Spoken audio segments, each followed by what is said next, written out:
ไว้ละจดไว้ละเนอะรอให้มันปอส่งของที่ระลึกไปเฮ้อได้จะส่งจะโทรหาวันนี้ถาม2 ข้อไอ้ยังอยู่ในวังท่าป่าสั่งถึงบ่ออกมานะ กับไอ้ยัง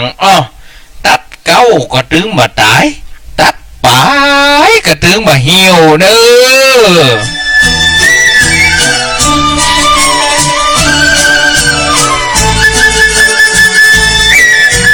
เอามาฟังข่าวห้ำฉบับแรกวันนี้เรื่องธรณีสูบตอนนันทยักษ์ข่าวห้ำฉบับนี้แต่งโดยพ่อลุงปันช่างปั่น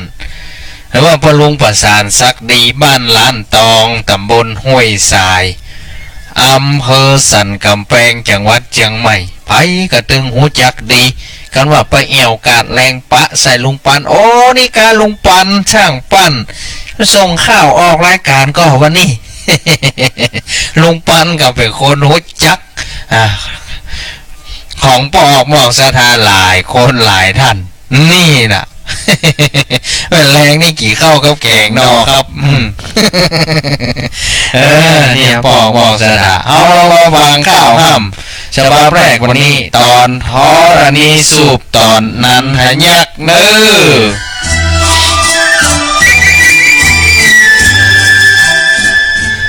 เล่าไข่ปันเรื่องนันทยักษ์ได้เขียนเป็นวรรคจักขอไข่คานนันทยักษ์นิกากล้านักอาถรรพ์มีนิสัยพานบันดาลโคตรไม่เหาะอากาศมาหิมตายักษ์ได้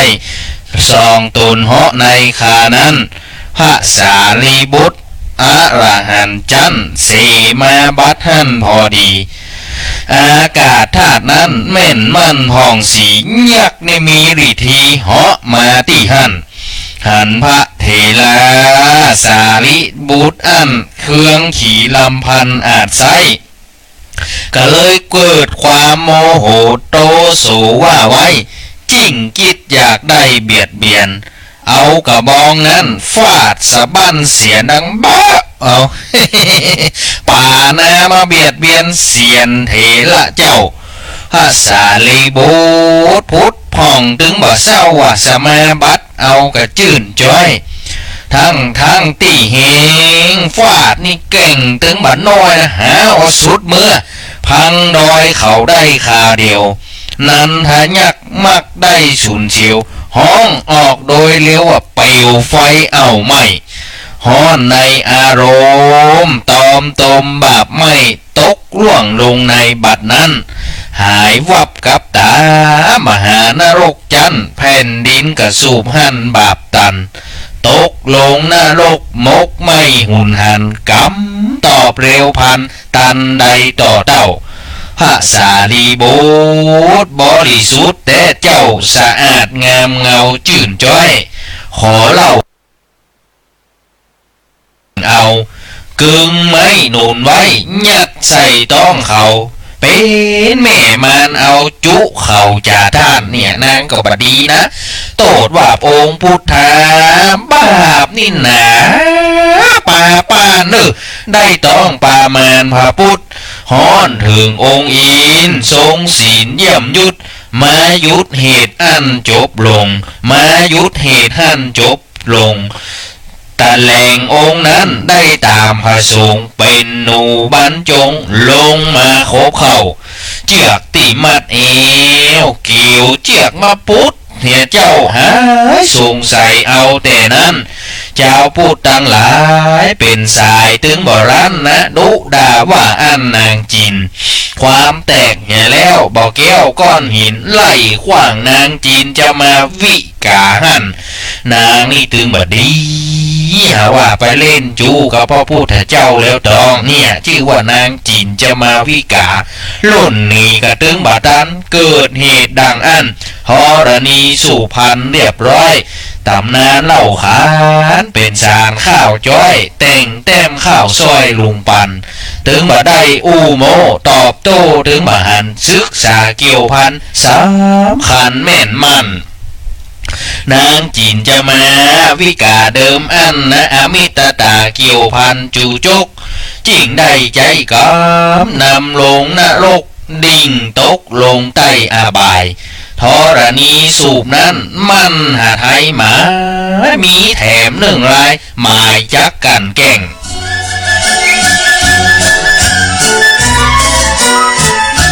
โดยตั้งพระไทยถึงบ่ได้เสแสร้งมีความเขียบเคลือบแข่งพระพุทธบริวารพระมารหลายชุดมาอุดปิดกั้นหนทางปิดปากทางไว้ตั้งวงเล่าขวาง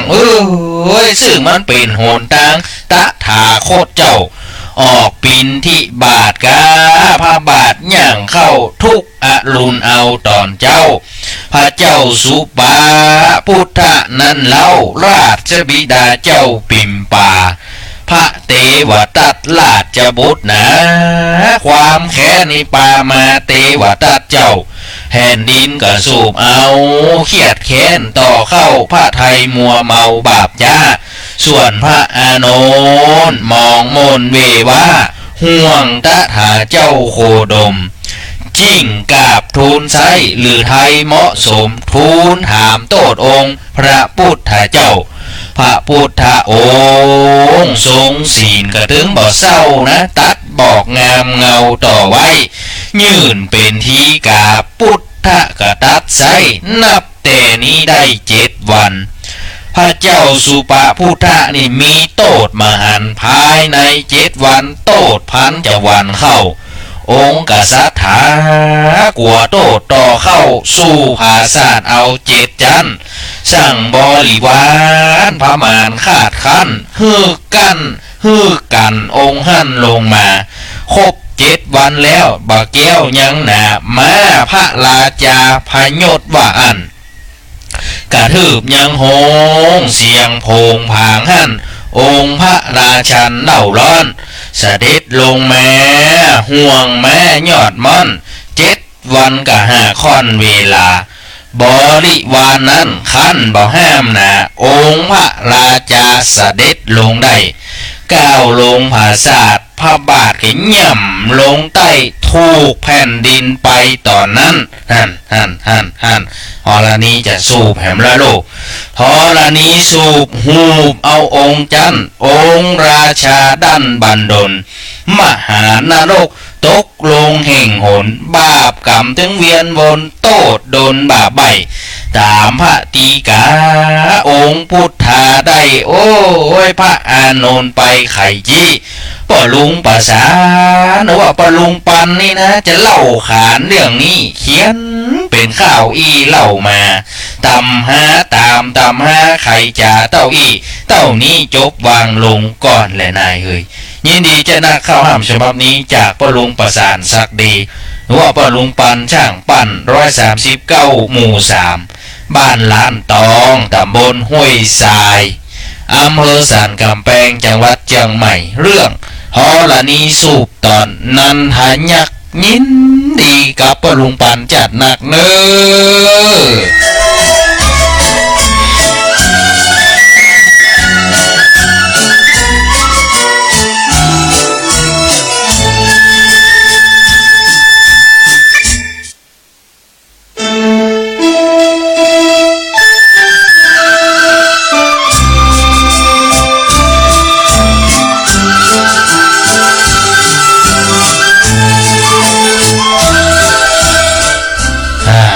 ปอกหมอกศรัทธา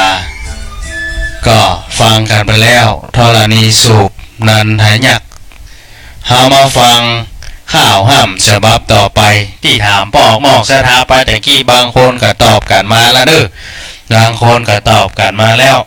บอกว่าเฮาถามไปแต่กี้อันยังอันยังที่ถามไปแต่กี้นะบางคนก็ตอบมาแล้วเด้อตอบมาแล้ว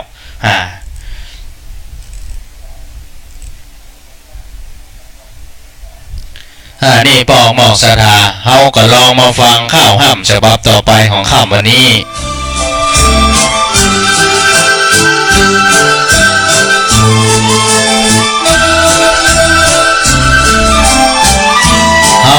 ฟังข่าวห้ำฉบับต่อไปของข้ามวันนี้ข่าวห้ำเรื่องสังขารบ่เที่ยงบ่ใจตัวตนของเฮาลองมาฟังข่าวห้ำฉบับนี้ได้แล้ว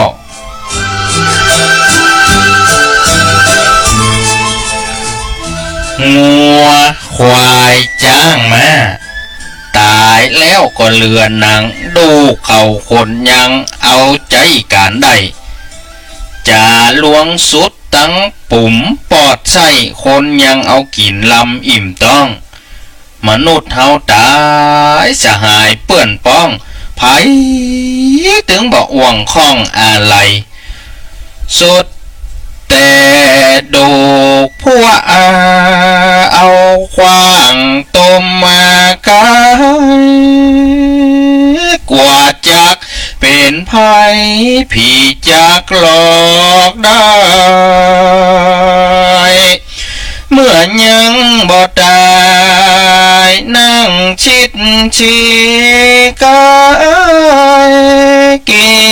นสั่งอันใดรำพร้อมลูกลานอ้าวอาปีน้องจุมหัวเก้าลมลาตายกันไปแล้วฝ่ายสามีกาและพันละญาหนีไก่บ่ไก่เอาสายน้ำมนต์หวานเนื้อหวานตายกลัวผีพงพายผิดยักจะกินสั่งอันยังบ่หวังหักบ่เนือนเมื่ออันยังโคนดับไปมาม้อยเต้าเอกาตนหมอดมวยเววนคนเดียวกูจ้อยคนอยู่ตั้งหลังตึงใหญ่ตึงน้อยสนุกเฮฮาเดือดเศร้ากินเหล้าเมายาห้องก็เล่นพายกาหมากลูกหวานเบียให้โลมีหันบำพร้อมพายปักถั่วโปบักเกี่ยวให้โลมีหันพร้อมเสียงบอกขึ้นความตายวั่มวายหมอดเมียงถึงตัววันใดบอกหูปีเดือนวันอันเกิดนานหูเบามิ่งความวันใดเหตุดังนั้นหมู่เฮาทางลายตั้งยิงและใจไผ่นีบ่ได้ไผ่นีบ่ได้เกิดแล้วต้องตายอันเราจะได้บาปกรรมได้สร้างไว้มีตังสองสายตามองค์เงาไทยพระองค์ที่ไว้สอนมาคือตังดีร้ายเป่งชายมา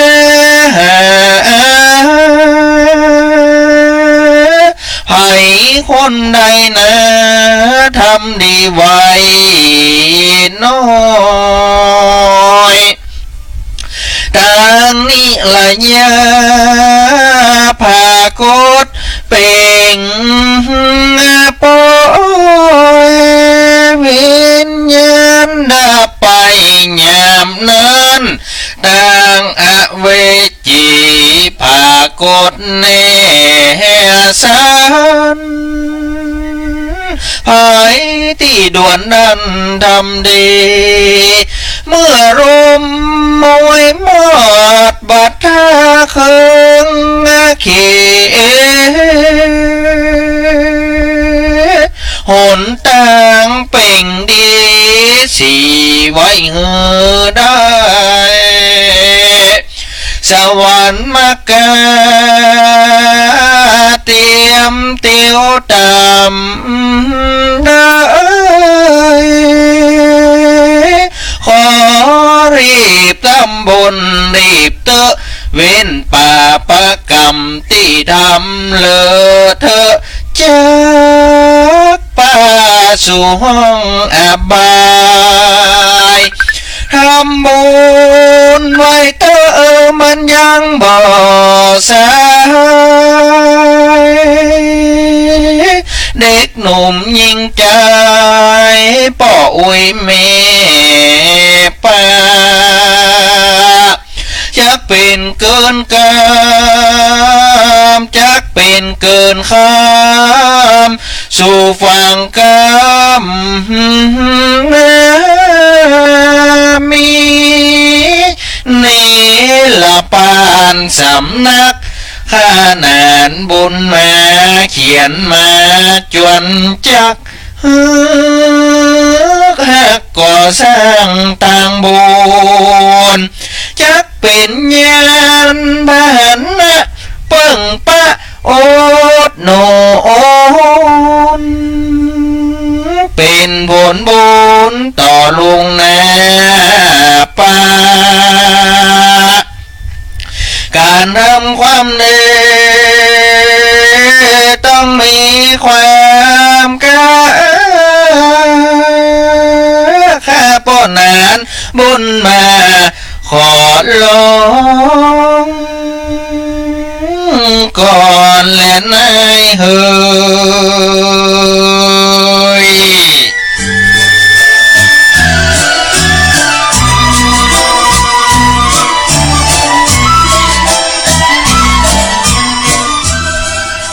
ข้าวห้ามเรื่องสังขารบ่เตี้ยงมาใจตัวตนของเฮาจากป้อนนานบุญมายินดีจัดหนักเด้อป้อนนานเด้อข้าวห้ามเรื่องสังขารบ่เตี้ยงมาใจตนตัวของเฮานี่พระพุทธเจ้าเพิ่นถึงสอนไว้ว่าอนิจจังทุกขังอนัตตาอนิจจังความบ่เตี้ยงทุกขังความทุกข์อนัตตามาใจตัวมาใจตนของเฮานี่น่ะปอกหมอกสถาถ้าตายไปยังปอกไม่ออกสถาที่ฮับฟังรายการตังข้าวห้ำกรรมเก่าทางเฟซบุ๊กไลฟ์สดของวัดสันทรายปอกหมอกสถาทุกคนทุกท่านโนมเข็มเพชรกันถ้าจักไหวสาเจ้าดันพระครูเพลงม่วนดีเจ้าเพลงม่วนกับฟังเพลงข้าวม่วนกับฟังข้าวเด้อ โยมสีไลพงหมูกาบไหวสาเจ้าสาธุสาธุเจ้าดอนจันชัดเจนเจ้ายินดีจะนักเด้อไหวสาครับท่านสาธุสาธุโยมประเสริฐจันฟันแม่จันเพนคำโปธามาเปิดหับชมท่านพระครูอยู่ดีใจที่ได้ยินเสียงแล้วม่วนใจแต่เจ้าสาธุยินดีกับแม่จันเพนคำโปธาจันนักเด้อโอ้หายไปเมินเด้อมหันเพื่อเข้ามาพอเฟซนะไม่เอาเมาการไปตั้งใดจ้าถือศีลจ้า ลุงปันสร้างปันพระลุงประสานสักดีกราบไหว้สาดันพระครูบุญเนตสาธุแกงนอครับแมลงนี้ข้อหนึ่งผมขอต้อยปัญหาท่านเจ้าวัดสันทรายเขาถามว่าอย่างก็ได้จ้ะ เอ้ยมันไปทางใดเหรอล่ะ พิจารณากรรมตัวที่ตัวปอกหมอกสดาเขาไปเด็กกี้ตัวไปแล้วตายไปแล้วว่ะอันยังที่เขาบอกว่าอยู่ในวังถ้าบ่สั่งตึงบ่ออกมา มีคนตอบถูกแล้วเด้อมีคนตอบถูกแล้ว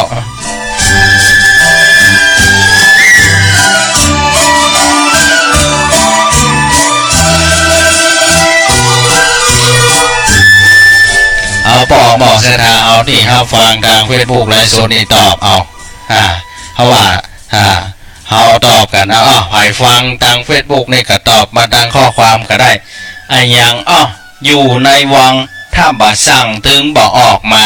มีคนตอบถูกแล้วตอนนี้เบญจภาเนาะชันอย่างนี้โยมเบญจภาคำถามว่า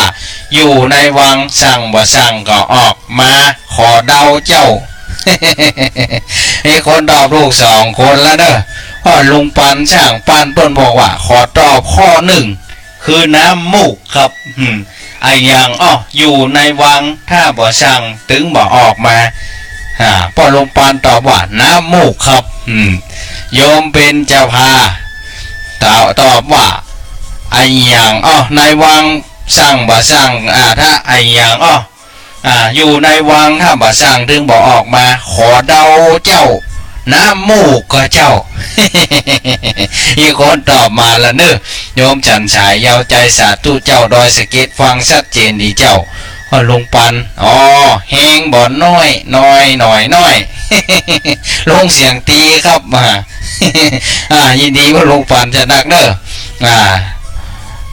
บอกสถานตายไปแล้วอันยังอยู่ในวังถ้าบ่สั่งถึงบ่ออกมาคำตอบก็คือขี้มูกนั่นน่ะหรือว่าน้ำมูกนั่นน่ะคำถามแหมข้อที่ถามปอกหมอกสถาเอาไปอันยังตัดเก้าก็ถึงบ่ตายตัดปลายก็ถึงบ่เหี่ยวตัดเก้าบ่ตายตัดปลายถึงบ่เหี่ยวอันยังต้องตอบกันเข้ามาลูกพิจารณากรรมตัวบ่เก่าพื้นบ้านล้านนาเฮาปอกหมอกสถาข้อ1มีคนตอบถูกไปแล้วนะข้อ1นี่มีคนตอบถูกละไอ้ยังถ้าบ่ยังอยู่ในวังถ้าบ่สั่งถึงบ่ออกมา ตอบถูกไปแล้ว2 คนพ่อลุงปันตอบว่าน้ำมูกโยมเบญจภาเขาตอบว่าน้ำมูกถูกแล้วเนอะไอ้ยังอยู่ในวังถ้าบ่สั่งถึงบ่ออกมาตอบว่าน้ำมูกแถมข้อ1ไอ้ยังตัดเก้าก็ถึงบ่ตายตัดปลายก็ถึงบ่เหี่ยวที่ฟังอยู่ก็ลองตายกันมาเด้อปอกหมอกสถาเอามาอู้กันถึงเรื่องสังขารร่างกายเหมือนกับพระเทวทัตตะกี้ปอกหมอกสถาตอนนนทยักษ์ยักษ์นี่เอากับบองฟาดพระพุทธฟาดพระสารีบุตรหมายว่าจะยังสมัยครั้งพุทธกาลขนาดมีพระพุทธเจ้าสอนละกิเลสก็ยังมีคนอิจฉากันนะเหมือนพระเทวทัตอิจฉาพระพุทธเจ้ากิ่งหินใจพระพุทธเจ้ายิงธนูก็ได้มอมเล่าจางประจนพระพุทธเจ้าก็ได้กันถึงบ่สำเร็จผลสุดท้ายกรรมที่กิ่งบ่หินใส่พระพุทธเจ้านั่นยังเลือดตีนพระพุทธเจ้าออกหน่อยเดียวพ้นออกมาธรณีสูบไปนนทยักษ์เรื่องตะกี้นี่ก็เหมือนกันนางอย่างก็ที่บรรลุปานแต่งมานางเนี่ยไปใส่ความพระพุทธเจ้าเอาต้นไม้นี่เรามาใส่หน้าต้องเอาผ้าเขามัดเชือกเขามัดความนี่ก็ฮ้อนไปถึงองค์อินอมรินทร์จันทร์ฟ้าทะแหลงเป็ดมาแปลงเป็นหนูแหละคบเชือกมัดเอวให้ต้นไม้นั้นมันลุดลงหมายครั้งพุทธกาลใส่โต้พระพุทธเจ้าหนึ่งขนาดนั้นนะเนี่ยปอกหมอกสถาเพราะฉะนั้นโลกกระทำ8บ้านเฮานี่ยังใจได้เสมอมีลาภเสียมลาภมียศเสียมยศมีสุขมีทุกข์มีนินทามีสรรเสริญมันเป็นธรรมดามันเป็นของกู้โลกปอกหมอกสถาอู้กันมาวันนี้ปอกหมอกสถาเห็นหล่ำเวลากันไล่หลังมาแล้วเพราะฉะนั้นปอกหมอกสถาเอาฟังรายการเข้าห้ามกรรมเก่ากับทุเจ้าวันสันสายแล้วอันใดที่เป็นคติสอนใจอันไหนที่เป็นคติเตือนใจก็เอาเป็นพระธรรมคำสั่งสอนเตือนอกเตือนใจเอาไว้อันไหนที่มันบ่มีสาระแกนสารก็เอาละไว้อันไหนที่เป็นประโยชน์นะกับการดำรงชีวิตประจำวันเอาก็เอาธรรมะเอาบทนั้นข้อนั้นเพื่อเป็นเครื่องคติเตือนใจเราในการดำรงประกอบอาชีพในชีวิตประจำวันของเราแล้วชีวิตของเราจะมีแต่ความสุขความเจริญปอกหมอกสถาอู้กันไปวันนี้ เวลาหมดเวลาแล้วทักทายยังปองหมอกสถานที่ฟังทางเฟซบุ๊กไลฟ์สดเด้อโยมที่ตีละเกศสุนินของไหวสาเจ้าท่านพระอาจารย์ฟังอยู่เนื้อเจ้ายินดีจะนักเด้อทุกท่านทุกคนเวลาหมดเวลาแล้วปอกหมอกสถาสำหรับวันนี้จำเป็นได้นำรายการจากลาปอกหมอกสถาผู้เป็นที่ฮักต่างหลายไปก่อนสำหรับก่อนจากการวันนี้กรรมเก่าเป็นคติสอนใจคนเฮาใหญ่แล้วบ่ต้องมาสอนจิ้งหีดแมงจรไผ่สอนมันเต้นเนี่ยกะคำว่าเก่าเป็นคติสอนใจเด้อแต่กี้คำถามที่ถามไปว่าไอ้ยังไอ้ยังตัดเก้ากระตึงบ่ตายตัดปลายกระตึงบ่เหี่ยวคำตอบก็คือเส้นผมเนอะสำหรับวันนี้โชคดีมีความสุขเหมือนกันทั่วหน้าจัตตารุธรรมาวะทันติอายุวันโนสุขังปะลัง